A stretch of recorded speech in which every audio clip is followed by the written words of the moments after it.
ಇನ್ನು ಮುಂದೆ ನಿಮ್ಮ ನೆಚ್ಚಿನ ಧಾರಾವಾಹಿಗಳ ಫುಲ್ ಎಪಿಸೋಡ್ಗಳು ಸನ್ ನೆಕ್ಸ್ಟ್ ಆಪ್ನಲ್ಲಿ ಮಾತ್ರ.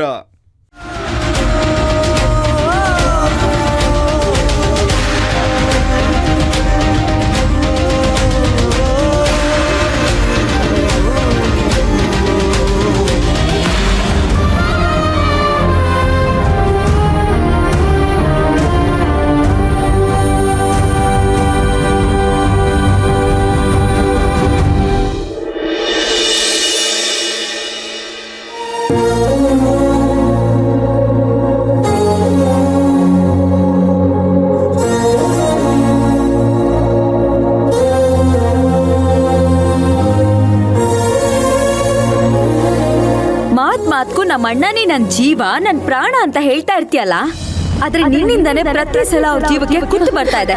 ಇದೇನೆ ಗೊತ್ತಿಲ್ವಾ? ನಿನಗ್ ನಿನ್ನ ಅಣ್ಣ ಮುಖ್ಯ ಆದ್ರೆ ನಿನ್ ಗಂಡನ್ನ ಬಿಟ್ಬಿಡು, ಗಂಡ ಮುಖ್ಯ ಆದ್ರೆ ಅಣ್ಣನ ಮರ್ತ್ಬಿಡು.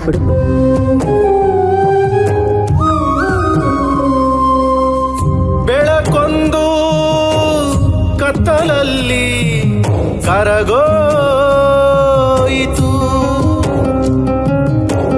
ನಗು ಒಂದು ನನ್ ಜೀವನ ಕಳ್ಕೊಳಕ್ ಬಿಡಿ, ಇಲ್ಲ ನಿಮ್ ಜೀವ ಅನ್ನೋ ತುಳಸಿನ ದೂರ ಇಡಿ. ಎದೆಗೂಡಿನ ಊರಿಗೆ ಬೆಂಕಿಯು ಬಿತ್ತು, ಹಸಿರ ಮನೆ ಉರಿದು ಬೂದಿಯಾಯಿತು. ಅಯ್ಯೋ ತಪ್ಪೆಂದು ಭಗವಂತ ಅಳುತ್ತ ಮರೆಯಲಿ ಕುಳಿತ, ತಾದೇವರು ಎಂಬುದನ್ನೇ ಮರೆತ. ಶಿವರಾಜು, ಯಾಕಪ್ಪ ಊಟ ಮಾಡು. ಸೇರ್ತಿಲ್ಲ ಮಾವಯ್ಯ. ಯಾಕವ್ವ, ಯಾಕೆ ಸೇರ್ತಿಲ್ಲ? ಏನಾಯ್ತು? ಊಟ ಮಾಡಕ್ಕೆ ಹಸ್ವಿದ್ರೆ ಸಾಲ್ದು ಅತ್ತೆ, ಮನಸ್ಸು ಇರಬೇಕು. ಯಾಕೆ ಹಿಂಗೆ ಹೇಳ್ತಿದೀಯ ಶಿವರಾಜು? ಓ, ಇಲ್ಲಿವರೆಗೂ ನಡೆದಿದ್ದೆಲ್ಲ ನೆನಪು ಮಾಡ್ಕೋತಾ ಇದೀಯಾ?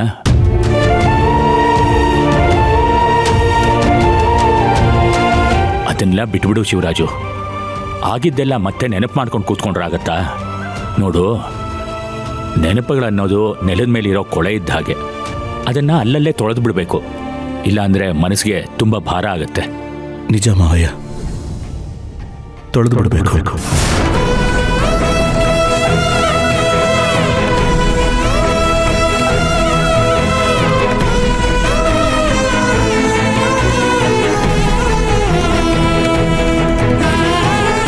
ಶಿವರಾಜು,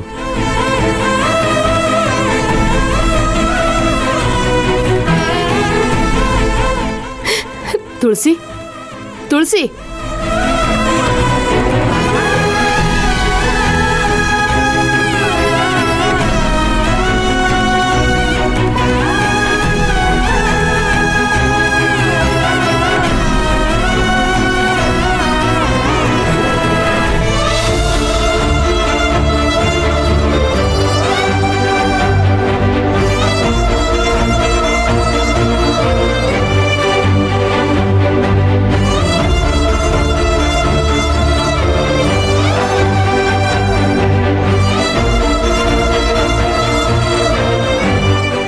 ಯಾಕಣ್ಣ ನಮ್ಮ ಜೀವನದಲ್ಲೇ ಯಾಕೆ ಹೀಗಾಗ್ತಾ ಇದೆ?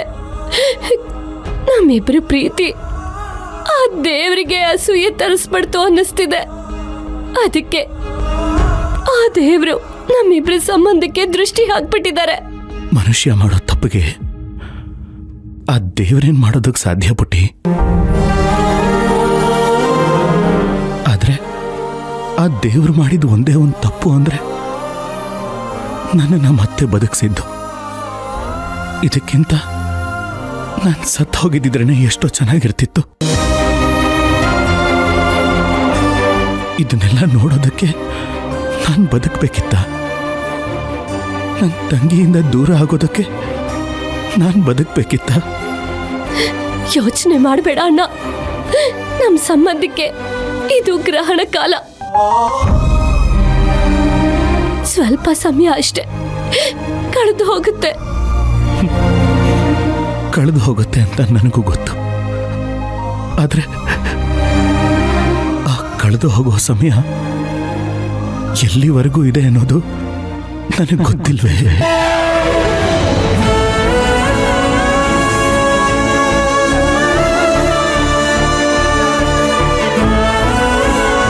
ಹುಟ್ಟಿದಾಗಿಂದ ಇಲ್ಲಿ ತನಕ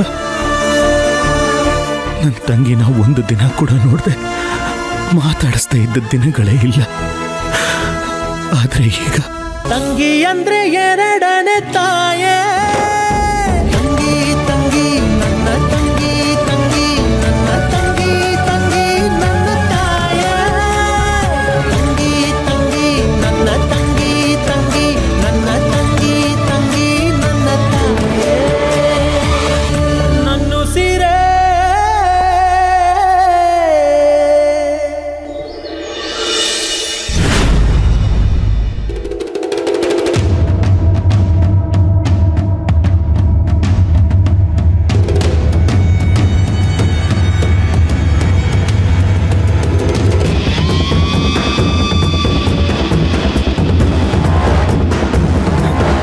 ಏನಮ್ಮ ಏವನ್?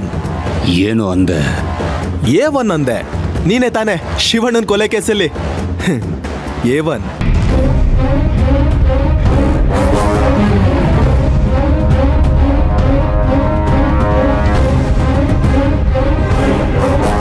ಶಿವರಾಜುನ ಕೊಲೆ ಮಾಡಕ್ ಹೋಗಿದ್ ನಾನಲ್ಲ ಮಗನೇ ನೀನು. ಇನ್ನೊಂದ್ ಸ್ವಲ್ಪ ದಿನ ಎಲ್ಲ ಸಾಬೀತಾದ್ಮೇಲೆ ಮಗನೇ ನೀನ್ ಒಳಗ್ ಹೋಗ್ತೀಯಾ, ನಾನ್ ಹೊರಗ್ ಬರ್ತೀನಿ. ಲೇ ಇಂದ್ರ, ಒಳಗೋಗೋದು ನನ್ಗೇನು ಹೊಸ್ತೇನಲ್ಲ. ನಾನು ಒಳಗೋಗಕ್ಕೆ ರೆಡಿನೇ. ಆದ್ರೆ ಒಳಗೋಗಕ್ಕೂ ಮುಂಚೆ ನಿಮ್ ಕುಟುಂಬದಲ್ಲಿರೋ ಪ್ರತಿಯೊಬ್ರಿಗೂ ಒಂದ್ ಗತಿ ಕಾಣಿಸೆ ಒಳಗ್ ಹೋಗೋದು. ನಾನಿರೋವರೆಗೂ ನನ್ನ ಕುಟುಂಬದ ನೆರಳು ಸೋಕಕ್ಕೂ ನಿನ್ ಕೈಯಲ್ಲಿ ಸಾಧ್ಯ ಇಲ್ಲ ಕಣೋ. ಏನಿಂದ್ರ ಬಾರಿ ವೀರಾದಿ ವೀರನ್ ತರ ಮಾತಾಡ್ತಿದ್ಯಾ? ಯಾಕೆ ಹಳೇದೆಲ್ಲ ಮರ್ತೋಯ್ತಾ? ಎಲ್ಲ ನಾನು ಅಂದ್ಕೊಂಡಾಗೆ ಆಗಿದ್ರೆ ಇಷ್ಟೊತ್ತಾಗ್ಲೇ ನಿನ್ ಕತೆ.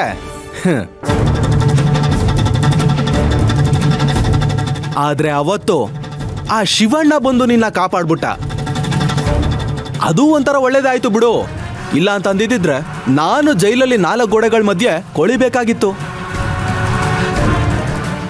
ಇವತ್ತು ಬೇಲ್ ಮೇಲೆ ಆಚೆ ಬಂದು ಸುತ್ತಾಡ್ತಾ ಇದ್ದೀನಿ ಅಂತಂದ್ರೆ ಅದಕ್ಕೆ ನೀನೇ ಕಾರಣ. ತುಂಬಾ ಥ್ಯಾಂಕ್ಸ್ ಬ್ರೋ. ಏಯ್, ಯಾವನ್ಗೋ ಬೇಕು ನಿನ್ ಥ್ಯಾಂಕ್ಸು? ನೀನೇ ಇಟ್ಕೊಳ್ಳೋ. ಏನೋ ನಮ್ಮತ್ತೆ ಮಗಳನ್ನ ಮರಳು ಮಾಡಿ ಮದುವೆ ಆಗಿ ನಮ್ಮ ಮನೆಗೆ ಬಂದು ಸೇರ್ಕೊಂಡೆ. ಹೋಗ್ಲಿ ಅಂತ ಮನೇಲಿ ನೀನು ಒಬ್ಬ ಅಂತ ಅನ್ಕೊಂಡೆ. ಆದ್ರೆ ನೀನು ಉಂಡು ಮನೆಗೆ ದ್ರೋಹ ಬಗ್ದಿಯಲ್ಲೋ, ನಂಬಿಕೆ ದ್ರೋಹಿ. ಯಾರಪ್ಪ ನಂಬಿಕೆ ದ್ರೋಹಿ? ನೀನಾ ನಾನಾ? ನಿನಗ್ ಜೀವನ ಕೊಟ್ಟಿ ಶಿವಣ್ಣನ್ನೇ ಕೊಲ್ಲೋಕ್ ಹೋದೋ ನೀನು. ನೀನು ನನ್ನ ಹತ್ರ ನಂಬಿಕೆ ದ್ರೋಹದ ಬಗ್ಗೆ ಮಾತಾಡ್ತಿದ್ಯಾ?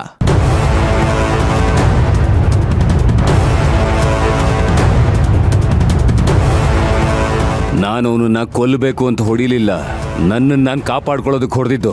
ಆದ್ರೆ ನೀನು ಅವನನ್ನ ಕೊಲ್ಲಬೇಕು ಅಂತಾನೆ ಮಗನೇ ಎತ್ತಾಕೊಂಡೋಗಿದ್ದು.